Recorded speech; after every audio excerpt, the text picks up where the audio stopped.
ছেলে খুব আগ্রহ নিয়ে হাত তুলেছে শিক্ষকের প্রশ্নের উত্তর দেওয়ার জন্য। ছেলেটির পায়ে ছেঁড়া জুতো, জুতোর তলা আলগা হয়ে গেছে। চরম অবজ্ঞায় তিনি ছেলেটিকে এড়িয়ে গিয়ে স্কুলের প্রিন্সিপালের কাছে কোনো এক ছাত্রকে উত্তর দেওয়ার সুযোগ করে দিলেন। ছেলেটির চেহারায় তখন যে হতাশা, সেটা আপনার কলিজায় গিয়ে লাগবে।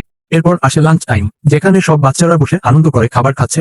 সেখানে আমাদের এই ছোট্ট নায়কটি এক কোনায় বসে শুধু জল দিচ্ছে, কারণ তার কাছে দুপুরের খাবার কেনার মতো কোনো টাকা নেই।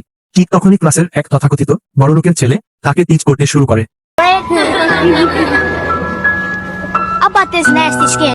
সে ইচ্ছে করে তার চিকেনের হাড় এবং চামড়া ছেলেটির দিকে ছুড়ে দেয়, যেন সে কোনো মানুষ নয়, রাস্তার কুকুর। শিক্ষকের অবজ্ঞা আর সহপাঠীর এই জঘন্য অপমান বাচ্চাটি আর সহ্য করতে পারল না। তার ভেতরে থাকা সমস্ত রাগ এক নিমেষে ফেটে বেরোলো। সে শটান উঠে গিয়ে সেই উদ্ধত ছেলেটিকে এক ঘুষিতে মাটিতে ফেলে দেয়। কিন্তু এর ফল হলো মারাত্মক। তাকে স্কুল থেকে বের করে দেওয়া হলো।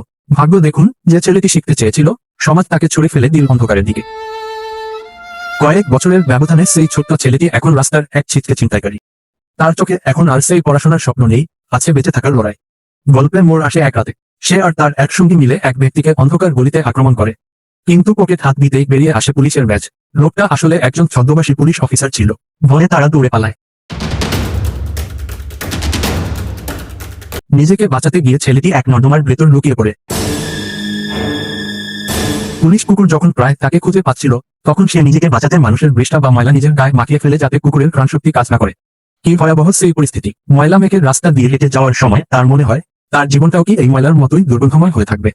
রাস্তার ধারের একটি পুরনো টিভিতে সে দেখতে পায় একটি কর্মসংস্থানের বিজ্ঞাপন।